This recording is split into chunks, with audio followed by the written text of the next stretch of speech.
はい、ついに20日目です。ここで私にある疑問がね、生じてきました。俺、寝袋で寝てるんですけど、寝袋あればそりゃ寝れるやん。つまりね、何が言いたいかっていうと、寝袋で寝てるってさ、キャンプなんじゃないかと俺は思い出したわけですよ。ということで、拠点を寝袋なしで寝るようにね、頑張ってみようと思います。で、今日はですね、罠をね、一旦見に行きまして、3つ罠を仕掛けていきます。実はマサルには時間が残されていません。端的に言えばリタイア寸前。ちなみにですね、食料の魚はあと3日で底をつきます。なんでガチで鹿かイノシシが取れないと終わりです。ちなみに海はもう寒すぎて入れません。サバイバルって感じになってきましたね。じゃあね、早速罠を見に行きましょう。はい、ということで山道まで来ました。昨日説明したんですけど、ちょっと分かりづらかったと思うんで再度ね説明します。山にはこうやってね枯れ葉がブワーってね広がってるんですよ。で時々ね全く枯れ葉がない場所とかがあるんですけど、これがね鹿の通り道なんですよ。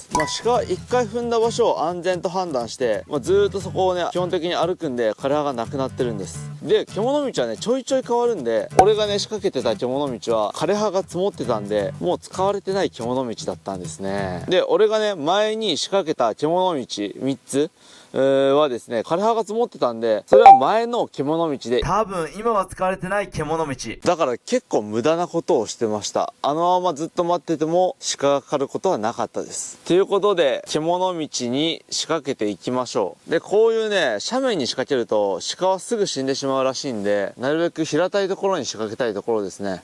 仕掛ける場所を探していきましょう。もう分かりづらいと思うけどさ、この辺の枯れ葉がどいてる場所で、これね足跡なんですけど、こういうところも獣道なんですよ。今も使われてるね枯れ葉がないから。声を張って元気を出しているものの、さすがのエネルギー不足で動きも緩慢になってきました。しかし取れなければリタイア、それもたったの3日で。弱音を吐いてる時間は1秒もありません。ここで鹿の1級ポイントらしきものが。いい場所が見つかったぜ。さっきとは明らかに違います。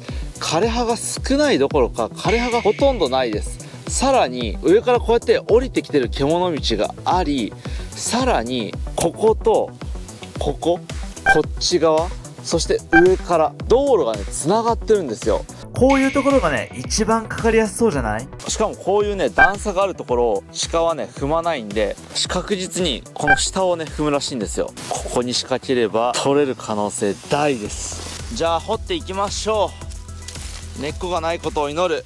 やっぱねどこ掘っても根っこがあるんですよね。それは山やったら当たり前なんですけど、これがねかなり重労働なんですよ。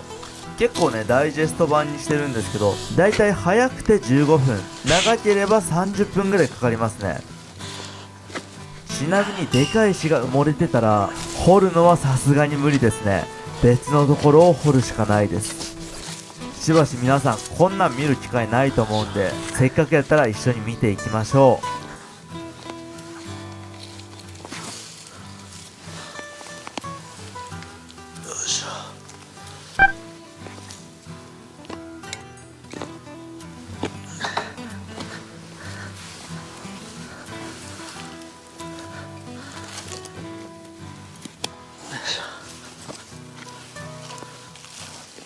よし、いいんじゃないか。じゃあ埋めていきましょう。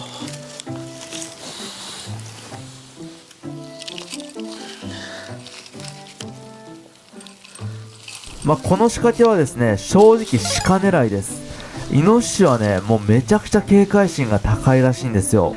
ただかかる可能性はゼロではありません。お楽しみに。そしたら最後に踏み板を乗せていきます。動物がここを踏み抜いたらかかるというわけですね。そして上に土をかけてカモフラージュ、これで完成です。もうねリタイアがかかってるんで、もうなるべく慎重にやっております。これでかかるやろ。鹿は木を踏みたがらないらしいんで、ここで木を置きます。そしたらここで跳ねてかかりやすくなるらしい。はい、それではね3つとも仕掛け終わりました。マジで買ってくれー。よし、罠を仕掛け終わりました。相変わらず仕掛けるの大変で意外と時間かかりました。ではね、家をね、作っていくんですけど、これはね、本当にとにかくね、地面の熱を奪う力は本当に舐めたらダメ。今バケツ2杯分ね、敷いてるんですけども、5杯分敷きます。これでもまだ心もとないぐらい。では昨日志半ばで終わったバケツに入れた茅を切っていきましょう。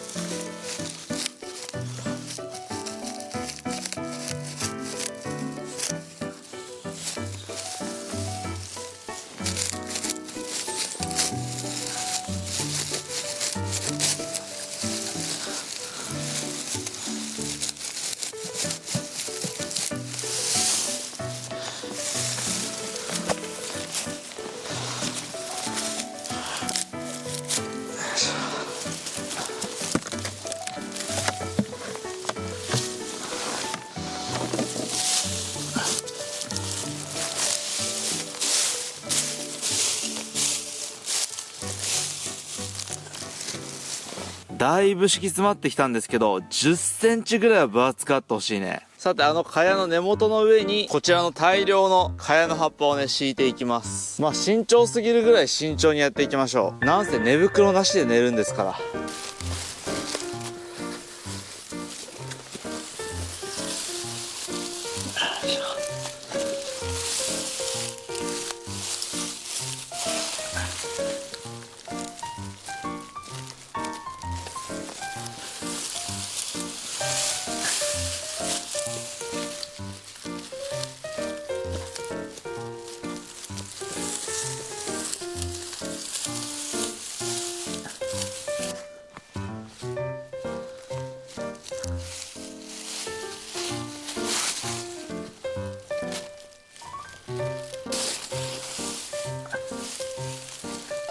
ってわけで、こんな感じでかなり床を強固にしました。この程度じゃね、寝袋なしじゃ不可能でしょう。じゃあ次ね、暖炉を作りましょう。まずは暖炉作り1、川の石を集めます。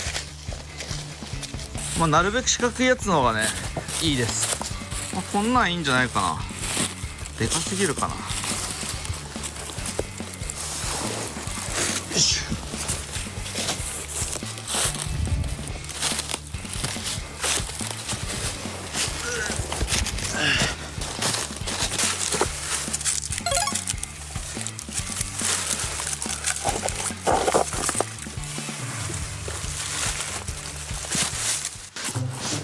入り口はこっちなんですけど、こっちの方が入りやすいんで、こっちから行きます。よいしょ。で、入っていきますと、これ洞窟になってて、で、奥がね、ちょっと段差になってるの分かるかな。で、ここにですね、この石をね、置いていきます。よいしょ。ドンと。よいしょ、よいしょ。ドンと。こんな感じで置いていきます。これをね、重ねていきます。で、こういう隙間の部分ができるんですけど、隙間の部分は土で埋めます。隙間があると良くないんでね、こうやって土で埋めていきます。さあ、暖炉ができましたということで、薪割りをしていきましょう。薪を作るのは非常にめんどくさいですが、暖炉といったら薪なんで、薪を作ります。はい、ここにね、ぶっとい木が切り倒されています。これを切ります。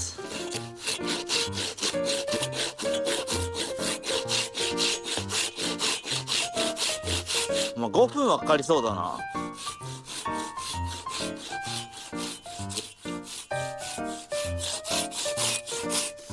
やべえ、疲れる。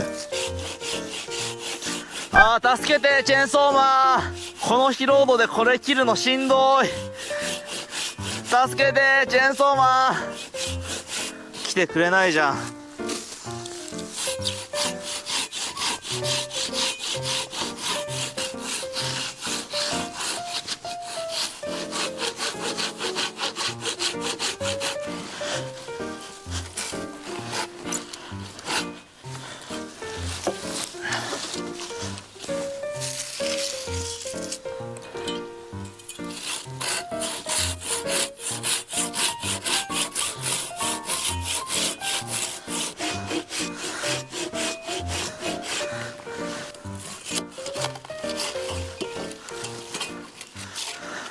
やっと切れた。俺のほぼ全ての体力を使ったけど、薪割りはやりたかったから仕方がない。今から割っていこう。これさ、表面さ、もうこんなさカビ生えて腐ってんのに、断面はさもう普通に木材として使えそうだよ。全然綺麗だし詰まってる。もうカビ生えてるから早く切れるだろうなと思ってこれ選んだんだけど、全然だったわ。よし、やってやるぜ。しゃあ、これ結構ね力いるんだよね。いきます。余裕で割れた。全身使ってやんないと。あー、川に落ちた。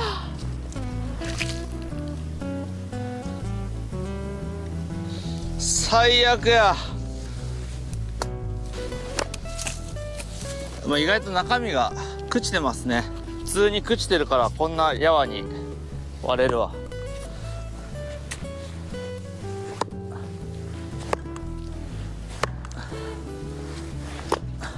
いや、こんな優しくやっても割れないか。微妙な力加減だな。なるほど、しっかり力入れないと割れないんかい。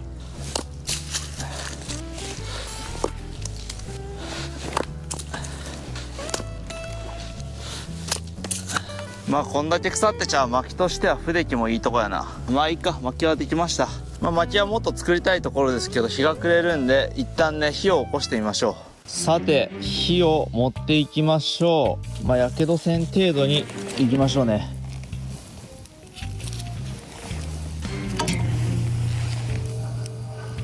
あんま火が強くてもねしゃあないからね。下の方をすくっていきます。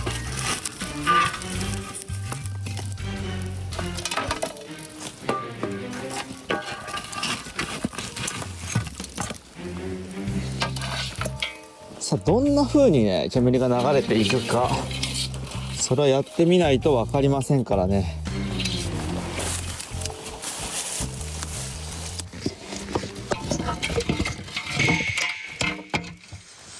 よいしょ。さてここにさっきのね薪を置いていきます。まあ、これがあればね確実にあったかいんですよ。であんまりね土がねこっちに落ちてこなくなったんで、こっち頭にして寝れば結構あったかいはずなんだよね、火が起きさえすれば。さて火がつきました。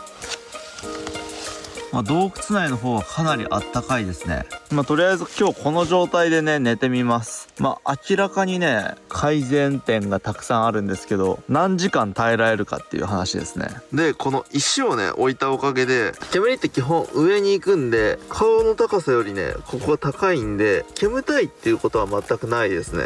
ただあったかいですねここはやっぱり。まああとは当たり前ですが全然密閉できてないから半分外なんで、せっかく火を起こしても全然寒いですね。まあ明日は屋根をねとりあえず強化していきましょう。にしても火がクソほど弱えな。空気通るようにするか。このままでは寒すぎて寝袋なしでは寝れません。下から空気が入ってくるように火が起きればいいのですが、果たして空気がないとね燃えませんからね。そりゃこんだけ囲ってたらまあダメだよな。まあ、空気の通り道をねこんな感じで良くしてあげたら、まあ、火はね復活しました。これどんぐらい薪食うんだろうな。